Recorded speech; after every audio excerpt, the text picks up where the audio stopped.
In the late 90s and early 2000s, the streets of South Jamaica, Queens were a battlefield. Curtis 50 Cent Jackson was a man who had already seen more than most see in a lifetime. He was a survivor, a hustler, and a rapper with a voice that felt like gravel and honey. But on May 24, 2000, everything changed. Outside his grandmother's house, a gunman fired 9 shots at close range. One hit his jaw, others his legs and arms. The industry's reaction?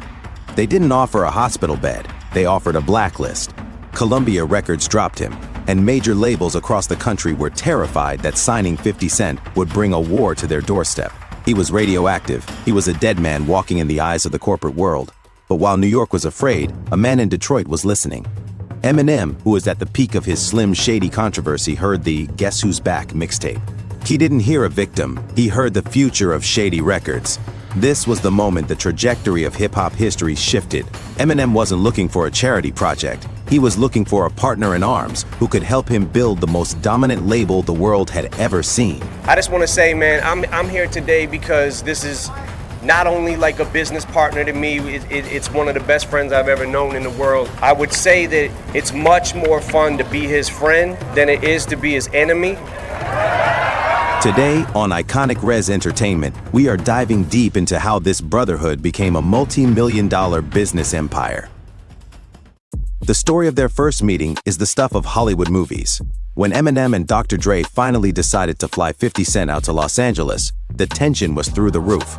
50 Cent didn't know if this was a setup or a genuine opportunity. He had been betrayed so many times that trust was a luxury he couldn't afford. I have a very clear memory of the first time I met 50. And I think one of the things I noticed when he first walked into the room was his presence, right? Because it just kind of felt like he's gonna be a star. Like just the way he carried himself, swagger, everything. Like, I don't know, it just seemed like he was the whole package. Yeah. When he walked into that room to meet Eminem for the first time, he was wearing a full bulletproof vest. How did the Eminem first encounter go? It was wild. It felt like I came out, I was so bugged out from the experience that I came through the airport with the vest. Imagine the scene. The biggest rapper in the world, Eminem, and the greatest producer of all time, Dr. Dre, sitting across from a man who was literally dressed for a shootout. But instead of being put off, Eminem loved it. He saw the authenticity. He saw a man who lived the lyrics he wrote. Eminem famously told 50, "I've never heard a flow like this." They didn't just talk about music, they talked about survival. Eminem and Dre put a $1 million joint deal on the table between Shady Records and Aftermath. To the public, it was a huge gamble. To the industry, it was insanity. But for 50 Cent, it was the start of a cold, calculated plan to take over the world. This wasn't just a recording contract, it was a pact. Eminem provided the platform, and 50 Cent provided the raw, uncut energy that the streets were starving for. Now, let's get into the business side, because this is where the narrative usually gets it wrong. People say Eminem saved 50 Cent. While that's true in a literal sense, 50 Cent was the one who made Shady Records a financial titan. Before 50, Shady Records was successful, but it was largely centered around Eminem himself. When Get Rich or Die Tryin dropped in 2003, it was like a nuclear bomb in the industry. It sold over 800,000 copies in the first 4 days. It went on to sell 12 million copies worldwide. Think about the revenue that generated for Shady Records. This wasn't just pocket change, it was enough capital to turn a boutique label into a global conglomerate. 50 Cent's success allowed Shady to sign D12, Obi Trice, and eventually build the G-Unit empire. 50 wasn't just an employee, he was the primary asset.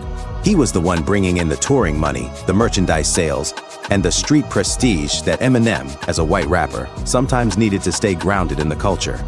During the mid-2000s, while Eminem was beginning to step back due to personal issues and the weight of fame, 50 Cent was the face of the brand. He was the one taking the hits, winning the beefs, and keeping the Shady Aftermath flag flying high. He turned a $1 million investment into hundreds of millions of dollars in return. That is not a favor. That is the most successful ROI in the history of rap music. The true test of their partnership came when the cameras were off. In an industry built on "what have you done for me lately?" 50 Cent's loyalty to Eminem has been unshakable. When Eminem struggled with addiction and the loss of his best friend Proof, 50 Cent didn't look for a new mentor. He didn't try to leave Shady Records for a bigger deal elsewhere. He stood by Marshall Mathers with the same intensity he had when he walked into that first meeting. 50 Cent once said, "Eminem is the only person I'll never turn on. He gave me a chance when no one else would." But as we've seen today, 50 Cent gave back just as much. He gave Shady Records a legacy of dominance. He proved that you could take a man who was blacklisted and turn him into a business mogul. From the Super Bowl stage to the Hollywood Walk of Fame, when you see them together, you aren't seeing a mentor and a student. You are seeing two kings who built a castle together out of the bricks the world threw at them. So, next time you hear a 50 Cent track, remember, it wasn't just music, it was a business masterclass. It was the result of a man who wore a bulletproof vest to a business meeting and ended up becoming the most valuable asset in hip-hop history. What do you think?